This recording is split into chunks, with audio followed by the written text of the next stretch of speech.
How's it going, guys? My name's Wilson. After witnessing one of the very best playoff series the league has to offer, kudos to the Minnesota Timberwolves beating the Nuggets, a pinnacle of Western Conference playoff greatness at its best. If you're fully new to my channel, I talk lots about NBA history. Always blessed to share my knowledge about the league since I started watching the NBA, remembering many games 20 years ago like it was yesterday. Here's a video link on the greatest second round matchups that felt more like the actual NBA finals I made 3 years ago.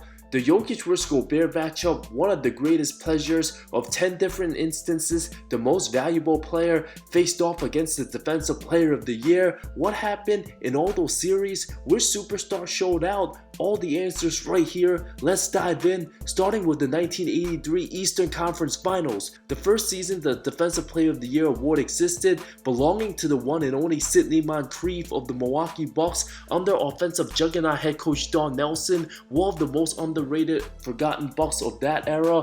The 25-year-old 6'4" two guard in year 4 against the extremely powerful loaded 65-win Sixers led by 3-time MVP Moses Malone at his peak, alongside all-time great Julius Erving, a much better Sixers team having defensive first-teamer role players Mo Cheeks and Bobby Jones, Moncrief having small forward Marcus Johnson, very similar to Dr. J playstyle.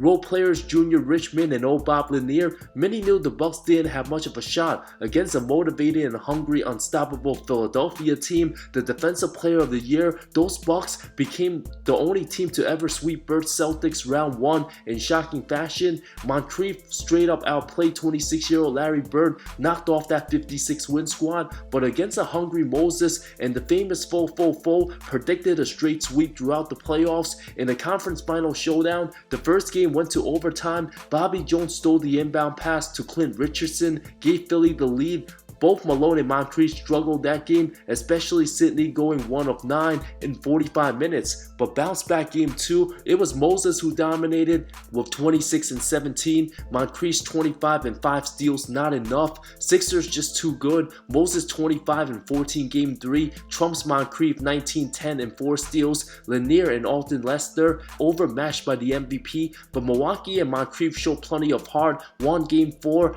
100-94. Whole team held Moses to 7 of 19 shooting. Big Mo proved to be most superior game 5, a 28 and 17 stat line.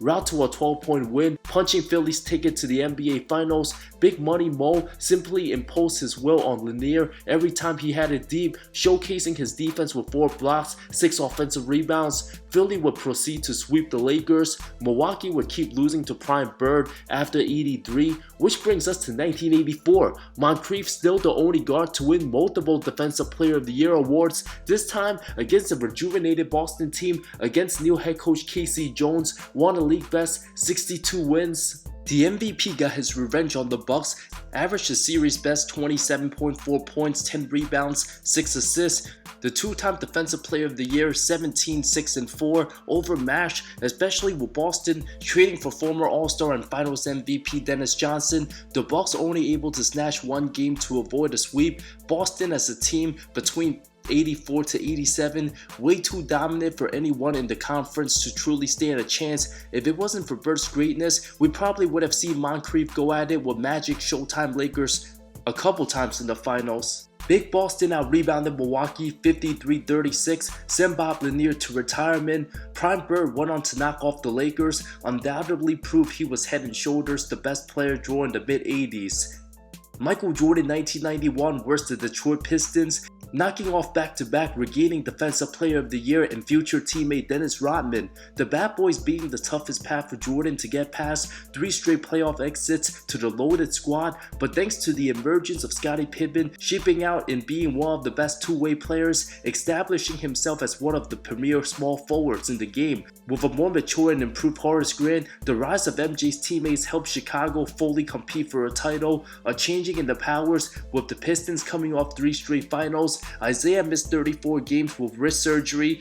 With the physical, grueling style of play taking a toll on their players, although the Detroit roster not old in age, the miles were piling up. The lines were already close in 1990 when Chicago took the Bad Boys to 7, but Scottie Pippen had a migraine Game 7, only scored 2 points, while MJ was always ready. Jordan and the Bulls went on to sweep, Rodman only guarding Jordan on multiple occasions, but mostly MJ torched the Bad Boys. Dennis most remembered for committing a disgusting flagrant foul on Scottie Pippen, resulting in 6 stitches, forcing Phil Jackson to request Dennis to personally apologize to Scottie before joining the Bulls in 95. Detroit walked off the floor with time left. Still one of the most petty moments in NBA history. Isaiah cost himself a spot on the Dream Team. 28-year-old Jordan dismissed all the talks that he couldn't lead. Rodman deserved his props from guarding Dominique Wilkins and Larry Bird the previous 2 rounds before Jordan's Bulls. The Worm established himself as a do-it-all defender, one of the few who can truly guard 1 to 5. 1995 Western Conference First Round, San Antonio with league MVP David Robinson against Dikembe Mutombo's inferior Denver Nuggets. Wasn't much of a series. Spurs won an average margin of over 15 points. Nuggets, after an insane upset on first place Seattle the season before, took a step back, finished just 500.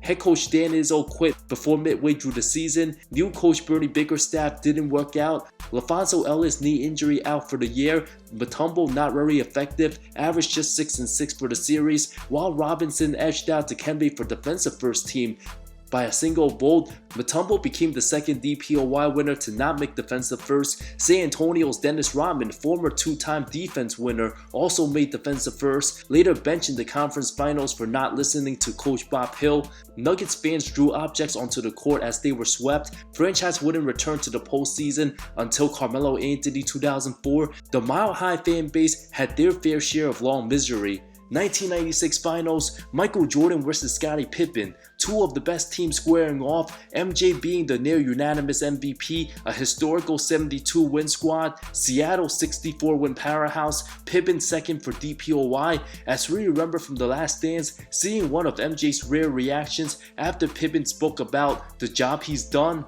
It took a toll on Mike. It took a toll, and then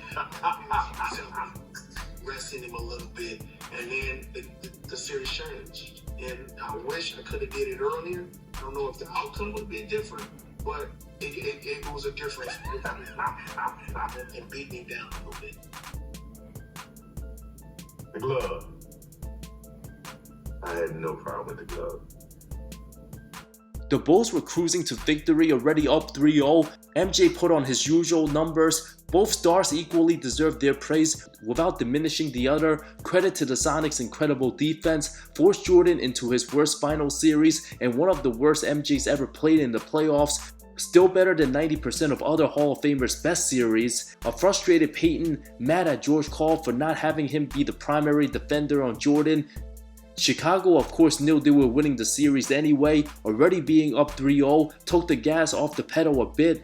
Had MJ started bad in the series and the Bulls lost, there'd be enormous backlash, but that wasn't the case. Jordan averaged just under 24 points the second half of the series. Other key players, Nate McMillan, Vincent Askew, and Hersey Hawkins, all terrific defenders, forcing double and triple teams. Although GP did an excellent job denying entry passes, fought for positioning, arguably the best perimeter defensive team all time, did a masterful job. But for the Bulls, thanks to the addition of Rodman and the 11 offensive rebounds Game 6, every pivotal rebound on both ends won by the Worm, giving countless second and third chances for his team. A series Seattle made the best player look human for once, a total team effort for both parties. A forgotten masterclass from vintage Rodman and a prime Shawn Kemp dominated. Seattle held MJ to only his second lowest scoring series all time, but the Bulls eventually got the job done, winning in 6. Kobe Bryant against the almighty powerful 66-win Boston Celtics. Unfortunately for the Lakers, Bryant's teammates weren't ready to seize the moment. Team got out-hustled, out-toughed without much resistance. The bigs of KG and Perk too overwhelming for Gasol. Role players Vujacic, Radmanovic, and Luke Walton too soft to be getting big minutes. Bryant's numbers from the previous 3 series out west to the finals dropped significantly. While Defensive Player of the Year, KG was also a legit MVP candidate. candidate, changed the identity of Boston overnight with the help of defensive genius assistant coach Tom Thibodeau. Boston's size and physicality overwhelmed LA in all aspects, not just Ray Allen and Pierce, but the extremely physical James Posey at 6'8", probably 230, did an excellent job hounding Kobe every chance he had. Boston drew aggressive doubles, considered one of the two best defensive title teams of this century alongside the 04 Pistons. Although Pierce won Finals MVP, KG was easily Boston's best player throughout the postseason, being the one to seal Game 1 with a punctuating putback. Ray Allen also found his rhythm after struggling first 2 rounds. During the massive run Game 6 before the half, it was KG's ridiculous hang time and 1 that made people know Boston was officially gonna win it all. Both Kobe and Garnett, top 5 players in the game, KG had the way better team. Bryant would avenge his loss 2 years later, became a much better leader, guiding his guys to back-to-back titles in the process. 2009 LeBron James, at the height of his young athletic gifts, led his team to 66 wins. Many anticipated a Kobe vs LeBron finals, talked about non-stop every day, until Defensive Player of the Year and respectable MVP candidate Dwight Howard had other ideas. Cleveland the favorites to win the series, sweeping every game the first 2 rounds by double digits, dominating an inferior conference with James running the offense and Mike Brown's defensive schemes, but against an elite big team with outside shooting, the lineup of Turkoglu, Rashad Lewis, Big Dwight, Rafer Alston, and Michael Petrus, every guy spaced the floor well, built around Dwight. Cleveland hasn't been truly tested. Stan Van Gundy's plans to allow LeBron to score at will without doubles, knowing other guys could be shut down, the lack of size with Mo Williams and Delonte West stood no chance against the 6'10 Orlando guys. James had his highest scoring series, while Dwight had his most complete. Orlando drained 20 more threes in the 6 games.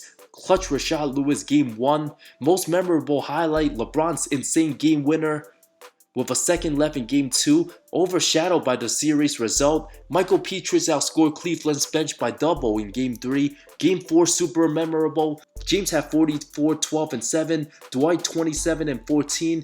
Rafer Alston 26 on 6 threes. 17 3-pointers for Orlando compared to Cleveland's 6. Game 1 to overtime. Cavs didn't have much of a chance.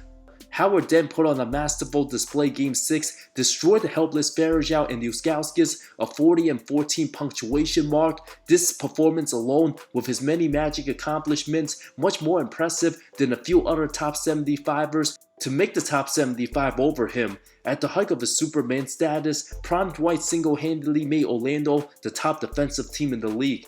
2012 first round MVP LeBron vs Defensive Player of the Year Tyson Chandler, an easy Heat 5-game series win. The most memorable moment of that series, the hilarious flop by LBJ. Amari, a shell of himself after punching the fire extinguisher, wasn't the same after Game 2. James averaged an easy 28, 6, and 6 stat line. Every Miami win by double digits. Tyson didn't make defensive first team. Center Dwight Howard made it above him. Serge Ibaka finished just 4 points behind Chandler, but given his presence with the Mavs, the 2011 title run, Chandler gained lots of positive reputation.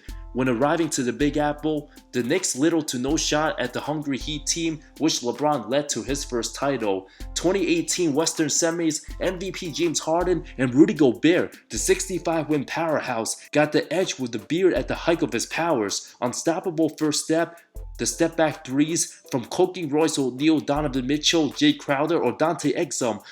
After every blown by, Gobert had to make a tough decision whether to protect the paint and sack off Capella. Harden easily always setting him up for lobs. But after the first 2 games, Harden struggled. It was Chris Paul who closed the deal. Hungry to finally make his first conference finals, the superstar point guard relentlessly hunted Rudy every chance down the stretch. Game 5 didn't help that Utah's perimeter players kept getting beat off the dribble. The Frenchman looked super uncomfortable outside the paint. Mitchell and Joe Ingles' defensive liabilities made their defensive center look even worse. CP closed out with a 41 piece. Realistically, it's more of Rudy's offensive liabilities that hurt his team most against real contenders. Can't get his own buckets or become a serious enough threat to punish small lineups. Finally comes 2024, Rudy Gobert vs Nikola Jokic, one of the greatest second round series we've seen down to the wire. Both bigs highly disrespected, especially from retired American players, many of them Hall of Famers. 3-time most valuable player and the 4-time defensive player of the year, while the best player in the game put up his usual playoff numbers, and Gobert also stellar. Rudy himself did not stop Jokic alone, not even close, but an absolute vital part of why Minnesota won Game 7 on the road. Came back down 20. Many will turn to Game 5, seeing Jokic absolutely destroy, abuse, annihilate, and humiliate Rudy in all facets of the game. Truly one of the greatest single game performances from an all-timer, but at the end of the day, Gobert and Minnesota won the series. When the great Hakeem Olajuwon mentions Nikola as the one, he knew exactly what type of greatness was happening. Eventually, just like how the 2020 Lakers bigs hounded Jokic, these Timberwolves did the same. Didn't take his normal rest, with Mike Malone mistakenly riding him out. The big men simply got fatigued. None of his teammates stepped up in the fourth when it mattered. Rudy absolutely played great defense. We just witnessed all-time level shot making. Outside of watching Gobert get scored on by the 3-time MVP, we can't ignore how much of a factor the Stifle Tower was, protecting the rim, bothering many shots from Jokic's teammates, the underrated deflection late game 1, followed by the one-handed banker, stopping Aaron Gordon from easy dunks he would have gotten in basically every other series, close the deal, hitting an insane unlikely Jokic-like fadeaway jumper on his face, the greatest 2 points of his Hall of Fame career, the perfect response to silence his haters, reaching the conference finals before Joel Embiid. Many mocked the trade, giving out countless picks, but the Wolves 4 wins away from their first ever NBA Finals. The defensive culture of the franchise changed overnight, helped everyone develop a winning mentality, especially had a Nas Reed on D. Gobert also made clutch free throws Game 7. Franchise simply getting high rewards, taking massive risks. The basketball gods have made their decision. Becoming only the 3rd defensive player of the year to eliminate the MVP in the postseason, giving Jokic a taste of what he did to Anthony Davis last playoffs on his way to a title, Gobert joins Garnett and Dwight Howard to eliminate MVP, Kobe, LeBron, and Jokic.